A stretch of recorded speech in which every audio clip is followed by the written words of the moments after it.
Hello friends, आपके अपने YouTube channel सरकारी जॉब मस्ती में स्वागत है। आज हम इस वीडियो के माध्यम से लोकसभा पढ़ेंगे। हमने इसके पहले वीडियो में पढ़ा था राज्यसभा।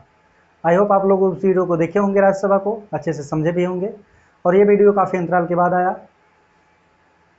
क्योंकि हेलो फ्रेंड्स, आपके अपने यूट्यूब चैनल सरकारी जॉब मस्ती में स्वागत है। आज हम इस वीडियो के माध्यम से पढ़ेंगे लोकसभा। हमने इसके पहले वीडियो में पढ़ा था राज्यसभा। आई होप आप सभी लोग राज्यसभा को पढ़े होंगे, देखे होंगे और अच्छे से समझे भी होंगे। और अगर नहीं पढ़े होंगे राज्यसभा तो पहले इस वीडियो को पढ़ लीजिए, फिर आप लोकसभा को पढ़िए। ये वीडियो काफ़ी दिन बाद आ रहा है, 2-4 दिन बाद, क्योंकि इस बीच में कुछ काम था इसलिए नहीं आ पा रहा था। तो आज हम पढ़ेंगे लोकसभा। तो चलिए देखते हैं लोकसभा से संबंधित जितने भी प्रश्न हैं वो प्रश्न क्या क्या हैं। एग्जाम की दृष्टि जितने भी हैं वो सब यहाँ पे देखेंगे। और वो प्रश्न हम पढ़ेंगे सिर्फ और सिर्फ जो एग्जाम में बार बार पूछे जाते हैं। मेन चीज़ों को हमने लिखा है इसमें पहले से, जो बेसिक चीज़ें हैं, जो इम्पोर्टेंट हमको लगा या एग्जाम की दृष्टि से इम्पोर्टेंट लगा, उसको यहाँ पे नोट कर लिया गया है और वही आज ही पढ़ा जाएगा। तो चलिए देखते हैं, लोकसभा को समझते हैं और उससे संबंधित प्रश्नों को भी देखते हैं। और उसके बाद फिर आप लोग ऑब्जेक्टिव प्रश्न जरूर लगाइएगा, जो कि लूसेंट की आती है या घटना चक्र की कोई भी आती है, उसको आप लोग अच्छे से लगाएंगे ऑब्जेक्टिव प्रश्न। तो आप बड़ा मजा आएगा, लगा कर देख लीजिएगा। तो चलिए देखते हैं लोकसभा। हमने इसके पहले वीडियो में पढ़ा था क्या, राज्यसभा, क्योंकि हमने पढ़ा था संसद। संसद जो होता है वो किससे किससे मिलकर बनता है, तो राष्ट्रपति, राज्यसभा और लोकसभा, इन तीनों को मिला करके ही एक संसद बनता है। संसद का निर्माण कह सकते हैं, संसद में होने वाले जो काम होते हैं वो राष्ट्रपति, राज्यसभा और लोकसभा के मिला करके बनते हैं। और हमने पढ़ा भी था अनुच्छेद, जो अनुच्छेद का जिक्र 79 में संसद का जिक्र है, और राज्यसभा का जो है 80 में है और लोकसभा का 81 में है। तो ये भी पूछ लेता है कभी कभी प्रश्न में कि लोकसभा का वर्णन किस अनुच्छेद में किया गया, तो अनुच्छेद 81 में किया गया है, ठीक है। और राज्यसभा का तो 80 में और संसद का 79 में। तो हमने इसके पहले राष्ट्रपति को पढ़ चुका, राष्ट्रपति का जो है 52 में। तो हमने राष्ट्रपति पढ़ चुका, राज्यसभा पढ़ चुका, और आज हम पढ़ेंगे लोकसभा। यही पढ़ेंगे, इसका क्या क्या बेसिक बात है वही देखेंगे। तो चलिए देखते हैं। और आप लोग अगर इसका स्क्रीनशॉट लेना चाहें तो ले सकते हैं, हम जा रहे हैं, आप इसको अच्छे से फिर इसको समझिएगा। तो चलिए देखते हैं। सबसे पहले देखते हैं कि लोकसभा के अन्य नाम भी हैं, वो को अन्य नामों से भी पुकारा जाता है। वो पूछ लेता है या प्रश्न दे देता है कि लोकसभा को अन्य नाम, तो दे देगा उच्च सदन, अस्थाई सदन, निम्न सदन क्या है, तो ऐसे में ऑप्शन दे देगा, वो पूछ लेगा। तो आप जानते होंगे कई बार पूछा जाता है डिफेंस, ये इंडियन नेवी में, इंडियन आर्मी में काफ़ी प्रश्न, ये सब बेसिक छोटे छोटे प्रश्न पूछे जाते हैं, आप सबको पता है। तो ये वीडियो जो सबके लिए है, सब पढ़ सकते हैं। यहाँ पे आप लोग, मेन चीज़ क्या है पढ़ने से मतलब क्या है कि नोट करना, जो बेसिक चीज़ें हैं, इंपॉर्टेंट फैक्ट्स, वो यहाँ पे लिख दिए गए। ये चीज़ सबसे आसान है, जो कि नोट्स बनाने में आप लोग को आसानी होगी।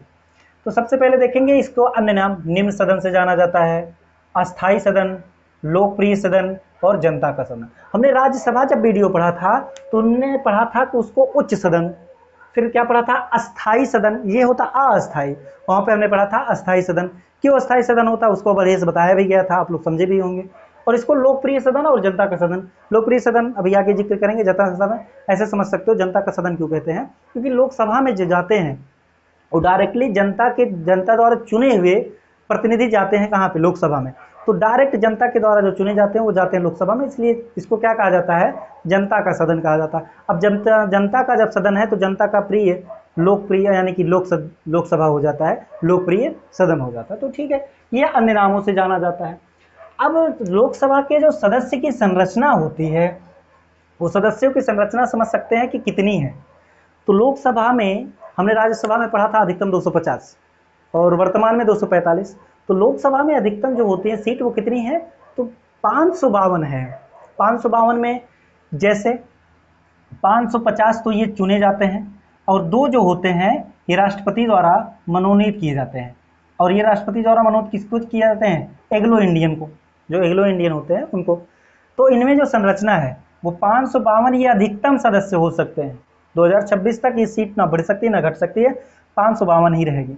तो अधिकतम सीट कितनी है, 552 है। उस 552 में ये जो 530 सदस्य होते हैं वो कहाँ से आते हैं? ये 530 सदस्यों को रखा गया है राज्यों के द्वारा, यानी कि 530 सदस्य कहाँ से आएंगे? राज्य से, और 20 सदस्य आएंगे केंद्र शासित प्रदेश से। केंद्र शासित प्रदेश से, तो केंद्र शासित प्रदेश से कितने आएंगे? 20 आएंगे, और राज्य से 530 आएंगे। और जिनमें से 530 में से तो 530 सदस्य आते हैं राज्यों से, लेकिन 13 सदस्य ही आते हैं कहाँ से? केंद्र शासित प्रदेश यानी कि संघ शासित प्रदेश से। क्यों? क्योंकि जनता वहाँ पे क्या है? जनसंख्या की कमी है। जनसंख्या की कमी के कारण सीटों को कम किया गया, और जिससे सीटों की संख्या कितनी है वर्तमान में? बस और बस 13। तो वहाँ से राज्यों से 530 सदस्य आते हैं लोकसभा में, और केंद्र शासित से 13 आते हैं। तो 13 और 530 मिलाकर कितने हो जाते हैं? 543। कितने सीट हो जाती है? 543। और जिसमें से 2 मनोनीत किए जाते हैं, 2 मनोनीत किए जाते हैं, और 543 ये मिलाकर के वर्तमान में अगर देखा जाए तो लोकसभा में वर्तमान सीट कितनी है? तो 545। प्रश्न पूछता है वर्तमान में लोकसभा में कितनी सीट है? तो 545 है। राज्यों से कितने आते हैं? 530। केंद्र शासित से कितने, मतलब बांटा गया है 530 राज्य में, 20 केंद्र शासित में। आते कितने हैं? 13। अधिकतम सदस्यों की संख्या कितनी है? अधिकतम सीटों की संख्या कितनी है? 52। राष्ट्रपति के द्वारा मनोनीत कितने किए जाते हैं? 2। 2 होते कौन है? एग्लो इंडिया। तो यहां से इतने सारे प्रश्न बन गए। ये प्रश्न है अस्थायी सदन, लोकप्रिय सदन, जनता का सदन, ये हो गए। तो वर्तमान में जो सदस्यों की संख्या या सीटों की संख्या है वो कितनी है? 545। तो ये रही सदस्यों की संरचना। अब उसके बाद बात करेंगे कि इसके सदस्यों का चयन कैसे होता है। सदस्यों का चयन करने का मतलब इनको चुना कैसे जाता है, वो चीज हम देखेंगे। तो सदस्यों को जो चुना जाता है वो सबसे पहले तो हम देखेंगे प्रत्यक्ष रूप से। हमने राज्यसभा में पढ़ा था अप्रत्यक्ष रूप से। अप्रत्यक्ष रूप से का मतलब कि जनता के द्वारा वो जो विधानसभा से सदस्य चुने जाते हैं, जनता के द्वारा जो चुने जाते हैं, फिर उन चुने हुए सदस्यों के द्वारा वोटिंग होती है, फिर उनके माध्यम से कोई सदस्य अगर चुना जाता है तो ऐसे विधि को हम कहते हैं अप्रत्यक्ष विधि। लेकिन यहाँ पे हम क्या पढ़ेंगे? प्रत्यक्ष रूप से, यानी कि जनता के द्वारा डायरेक्ट चुने जाएंगे तो हो जाएंगे प्रत्यक्ष रूप से। जैसे हमारे क्षेत्र से सांसद जो खड़े होते हैं तो हम लोग क्या करते हैं? डायरेक्टली जाके वोट करते हैं, और जो जीतता है वही आपका लोकसभा में जाता है। फिर उसके बाद हम देखेंगे सार्वभौमिक मताधिकार। सार्वभौमिक मताधिकार का मतलब क्या है? कि सभी को मत देने का अधिकार है, और सब मत अपना देंगे और लोकसभा के सदस्य जो होंगे उनको जिताएंगे। ठीक है, तो सार्वभौमिक मतलब सबका मत बराबर, सार्वरूप से, सर्व। ठीक है। अब first past the first system. अब ये क्या है? First past the post system से क्या मतलब है? ऐसे समझ सकते हैं इसको, जैसे मान लीजिए आपके क्षेत्र में A, B, C, D, E इतने सदस्य खड़े हुए हैं। ठीक है, अब इन सदस्यों में से first of the post system का मतलब है कि जो जीता पहले आओ सीट ले जाओ। मतलब A, B, C, D, E इनमें से अगर मान लीजिए ये 10 वोट पाया, ये 20 पाया, ये 40 पाया, ये 50 पाया, और ये 30 पाया, तो ऐसे में सदस्य क्या, क्योंकि आप जानते होंगे अपने क्षेत्र से कई सारे लोग खड़े होते हैं, अलग अलग दल से, निर्दल, तो ऐसे मिला के कई सारे लोग लोकसभा के सदस्य यानी कि सांसद का पद के लिए खड़े होते हैं। तो जीतता कौन है? जो सबसे ज्यादा वोट पाता है वही जीत जाता है। इसी को हम कहते हैं first past the post system, यानी कि सबसे ज्यादा वोट लाओ और जीत जाओ और लोकसभा में सीट पाओ। तो यही चीज होता है first past the post system. लेकिन ऐसा क्या, जो सबसे ज्यादा मत पाएगा वही क्या होगा? जीत जाएगा। लेकिन ऐसा राष्ट्रपति के पद में नहीं होता, राष्ट्रपति के चुनाव में नहीं होता। वहां पे अनिवार्य रूप से 50% से अधिक वोट लाना होता है। यहाँ पे ऐसा कुछ नहीं है, आप सबसे ज्यादा लेके आओ वोट जीत जाओ, बस सबसे ज्यादा लाओ जीत जाओ। तो ये होता है first past the post system. अब इनकी योग्यता क्या है? योग्यता क्या क्या है?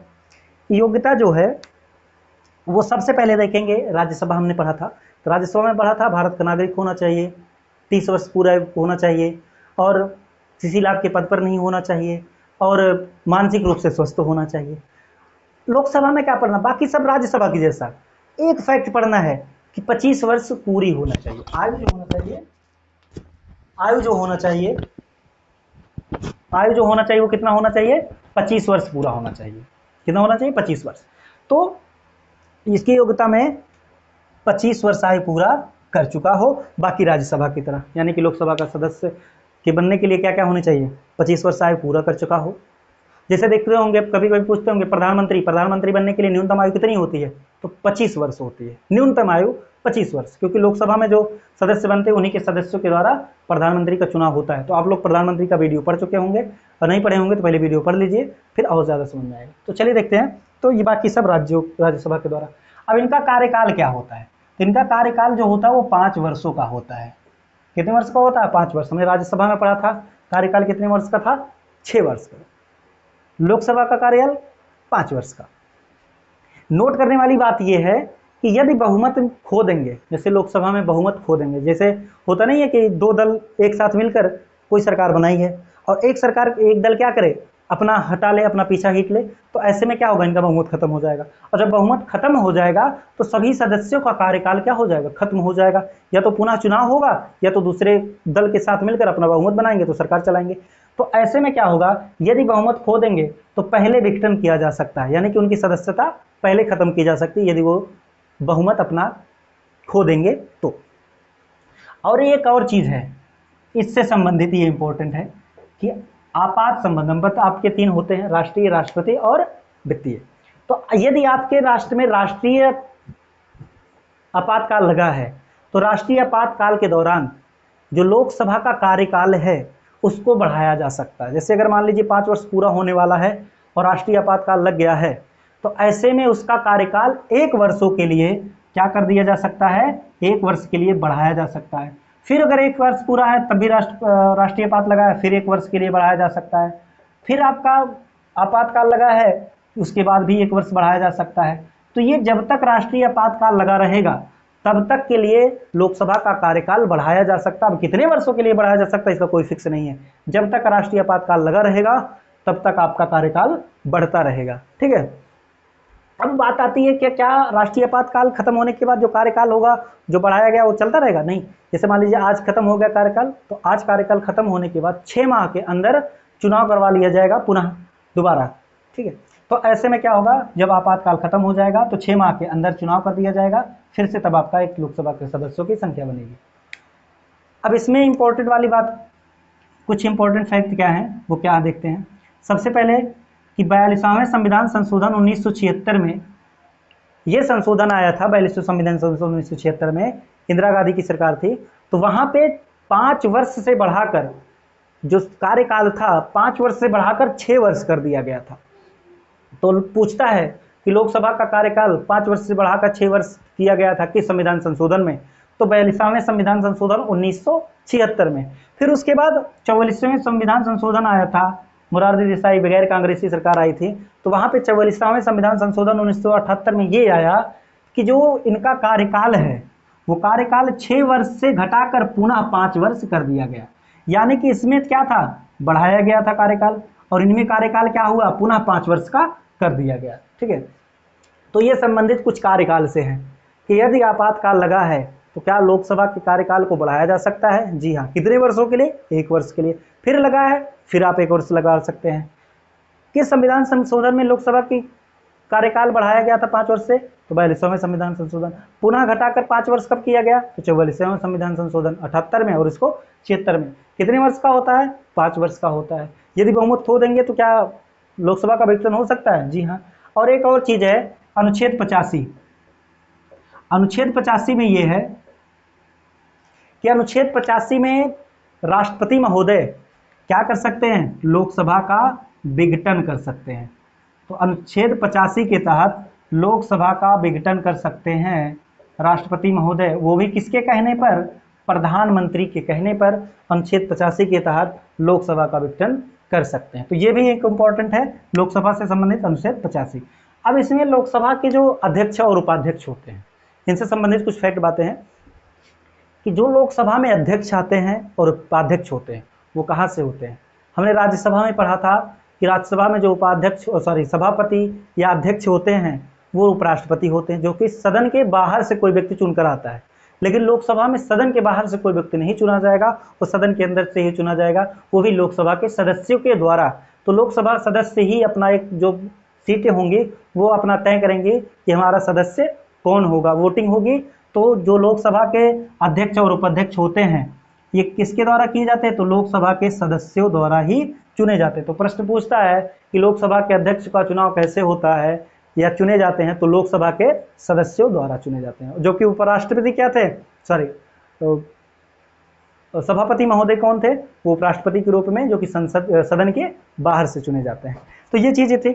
अब अध्यक्ष और उपाध्यक्ष का काम क्या होता है, जैसे बैठक होती है, उस बैठक में संचालन करना। आप देखते होंगे लोकसभा में हाल ही में भी कल पीएम मोदी ने 1 घंटा लगभग 35 मिनट भाषण दिया, तो उसमें ओम बिरला साहब क्या हैं, लोकसभा के अध्यक्ष, तो वो संचालन करते हैं, वो बात करते हैं कि इसके बाद किसकी बारी है, वो क्रम का निर्धारण करते हैं कि आप इनके बाद इतना समय आप बोल सकते हैं, इतना समय आप बोल सकते हैं, अब आपकी बारी है। तो एक प्रकार से कह सकते हैं संचालन करता, ठीक है। तो संचालन करता यानी कि अध्यक्षता करते हैं लोकसभा के कौन, तो वही अध्यक्ष महोदय रहेंगे, और वो चुने जाते हैं किससे, लोकसभा के सदस्यों द्वारा। अभी वर्तमान में देखा जाए तो ओम बिरला साहब हैं, हालांकि ये बाद में बदल जाएगा, तो ठीक है, ये 2023 चल रहा है। अब इनकी शक्ति क्या है, इनकी शक्ति जो होती है, ये शक्ति ये कहेंगे कि कोई धन विधेयक है, ये कौन कह सकते हैं, अध्यक्ष महोदय के कहने पर ही होगा, अध्यक्ष महोदय के साइन करने पर तो पता चलेगा कोई धन विधेयक है या नहीं। और सबसे इंपॉर्टेंट बात कि अनुच्छेद 108 के तहत संयुक्त अधिवेशन करने की भी पावर किसके पास होते हैं, तो लोकसभा के अध्यक्ष के पास। और संयुक्त अधिवेशन का मतलब क्या है कि जहां पे लोकसभा और राज्यसभा कि दोनों सदस्य बैठे, जैसे यहाँ पे 545 और सॉरी अगर कह सकते 545 और 245 ये सदस्यों को मिला के यहाँ पे क्या बैठती है, एक संयुक्त अधिवेशन। तो इसकी भी अध्यक्षता कौन करते हैं, लोकसभा के अध्यक्ष महोदय ही करते हैं। और इनके पास एक निर्णायक मत देने का अधिकार होता है। निर्णायक मत देने का अधिकार से मतलब क्या है कि यदि सदन में कोई बिल पारित होती है, कोई बिल पास होती है और उस बिल के लिए 50-50% की वोटिंग पड़ती है, यानी कि 50% हाँ पे 50% ना पे, तो ऐसे में लोकसभा के अध्यक्ष के पास ये पावर होती है कि वो अपना मत दे करके बिल को पास भी कर सकते हैं और मना भी कर सकते हैं, यानी कि नहीं भी पास कर सकते। अगर अपना मत हाँ की तरफ दे देंगे तो बिल पास हो जाएगा और नहीं की तरफ दे देंगे तो बिल पास नहीं होगी। तो इनके पास ये भी शक्ति होती है निर्णायक मत देने का, अगर 50-50 आ जाता है तो ये हमने पढ़ा लोकसभा के सदस्य अध्यक्षों और उपाध्यक्ष। और लोकसभा के अध्यक्ष और उपाध्यक्ष का जो वर्णन है वो अनुच्छेद 93 से लेकर अनुच्छेद 97 तक इनका किया गया है। तो हमने लोकसभा से इतनी बातें पढ़ा, फिर इसके बाद हम देखेंगे अगला कि लोकसभा से संबंधित क्या है। पहले देख लेते हैं तो लोकसभा में हमने क्या पढ़ा, इसकी सदस्यों की संरचना पढ़ा, कार्यकाल पढ़ा, इससे संबंधित क्या थे प्रश्न बन सकते थे, हमने इसका सदस्यों का चयन करना का प्रक्रिया देखा, योग्यता सबसे इंपॉर्टेंट है, कितने वर्ष की होनी चाहिए, 25 वर्ष। अब इसके बाद की आगे की वीडियो देखेंगे, सॉरी आगे की नहीं, अब इसके बाद देखेंगे आगे क्या होता है। तो चलिए लोकसभा से संबंधित कुछ और बातें हैं, जैसे उन बातों में क्या, सबसे पहले कि आरक्षण है, कि इनका जो आरक्षण होता है लोकसभा में, आरक्षण मिला है वो आरक्षण भी प्राप्त है, वो कौन कौन से, तो अनुच्छेद 330 और अनुच्छेद 331। 330 में दो बातें कही गई हैं कि जो अनुसूचित जाति होंगी, तो अनुसूचित जात के लिए 84 सीट फिक्स की गई हैं, यानी कि लोकसभा में जो 545 है वर्तमान में, उस 545 में से 84 सीट किसके लिए फिक्स की गई है, तो अनुसूचित जाति के लिए। और अनुसूचित जनजाति के लिए 47 सीट फिक्स की गई है, कितनी सीट, 47 सीट फिक्स की गई है अनुसूचित जनजाति के लिए। और अनुसूचित जाति के लिए कितनी सीट फिक्स की गई है, 84। और अनुच्छेद 31 के तहत 2 एंग्लो इंडियन का आरक्षण है। तो आरक्षण अनुसूचित जाति और जनजाति पूछ लेता है कि लोकसभा में जो अनुसूचित जाति और अनुसूचित जनजाति के लिए जो आरक्षण है वो किस अनुच्छेद में इसका उल्लेख है, किस अनुच्छेद में वर्णन किया गया है, तो अनुच्छेद 330 में। और एंग्लो इंडियन के लिए आरक्षण का अनुच्छेद किस में किया गया है वर्णन, तो अनुच्छेद 331 में। ये प्रश्न यहाँ से बन जाएंगे। और लोकसभा में जो कुछ विशेष बातें हैं वो विशेष क्या क्या है कि यहाँ पे जो मंत्रिपरिषद होंगे, मंत्रिपरिषद हमने पढ़ा था इसके पहले वीडियो में, मंत्रिपरिषद और मंत्रिमंडल, नहीं पढ़े होंगे तो पढ़ लीजिए, अच्छे से समझ जाएंगे। तो लोग मंत्रिपरिषद के जो सदस्य होंगे वो सब किसके प्रति उत्तरदायी होंगे, लोकसभा के प्रति उत्तरदायी होंगे। लोकसभा के प्रति उत्तरदायी क्यों होंगे, क्योंकि लोकसभा में जो जनता चुने जाते हैं, तो सॉरी लोकसभा के जो सदस्य चुने जाते हैं वो जनता के माध्यम से चुने जाते हैं। और जब जनता के माध्यम से चुने जाते हैं तो वहाँ पे जो लोकसभा में काम होता है वो जनता के हितों के लिए देखा जाता है। तो इसीलिए सभी लोग क्या, जनता के हित के लिए कार्य करते हैं, और सब के सब किसके प्रति उत्तरदायी हो जाएंगे, तो लोकसभा के प्रति उत्तरदायी हो जाएंगे। और सबसे इंपॉर्टेंट बात यह है कि सरकार बनाने के लिए अगर सरकार बनाना है तो आपको लोकसभा में बहुमत प्राप्त करना पड़ेगा। बहुमत प्राप्त करने का मतलब 51% यानी कि 50% से अधिक मत लाना पड़ेगा, तो ही आप बहुमत यानी कि 50% से अधिक सीट लेके आओगे तो आप क्या बना पाओगे, सरकार बना पाओगे। ऐसा नहीं कि राज्यसभा में बहुमत ले आइए और सरकार बना लीजिए। सरकार बनाने के लिए हमेशा लोकसभा में बहुमत लाना अनिवार्य होगा। और धन विधेयक में 110, तो जो धन विधेयक पास होता है वो धन विधेयक सबसे पहले कहाँ पास होता है, तो लोकसभा में आता है। ऐसा नहीं कि केवल सबसे पहले आता है कहाँ पे, तो लोकसभा में, फिर लोकसभा से वो कहाँ जाता है, तो राज्यसभा में। तो सवाल पूछ लेगा कि धन विधेयक सबसे पहले कहाँ पास किया जाता है, यानी कि सबसे पहले कहाँ पारित होता है, तो धन विधेयक सबसे पहले पारित होता है कहाँ पे, लोकसभा में पारित होता है। धन विधेयक का वर्णन किस अनुच्छेद में है, तो अनुच्छेद 110 में है।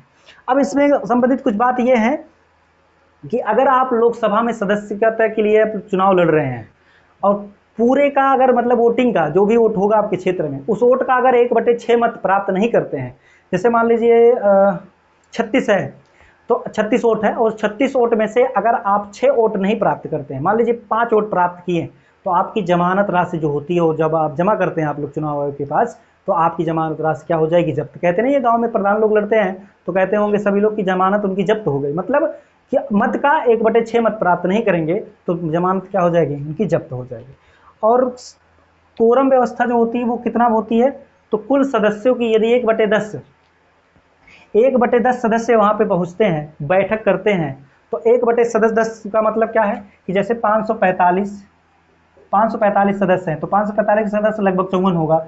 यदि 55 सदस्य उपस्थित हो गए तो ऐसे बैठक को हम क्या कहते हैं, कोरम बैठक। ठीक है, तो ये कोरम बैठक यानी कि कोरम के लिए कितने सदस्य होने जरूरी हैं, 1/10। कुल सदस्यों के 1/10 प्राप्त है तो कोरम में आएगा। और जमानत के लिए कितना मत प्राप्त होना चाहिए, 1/6।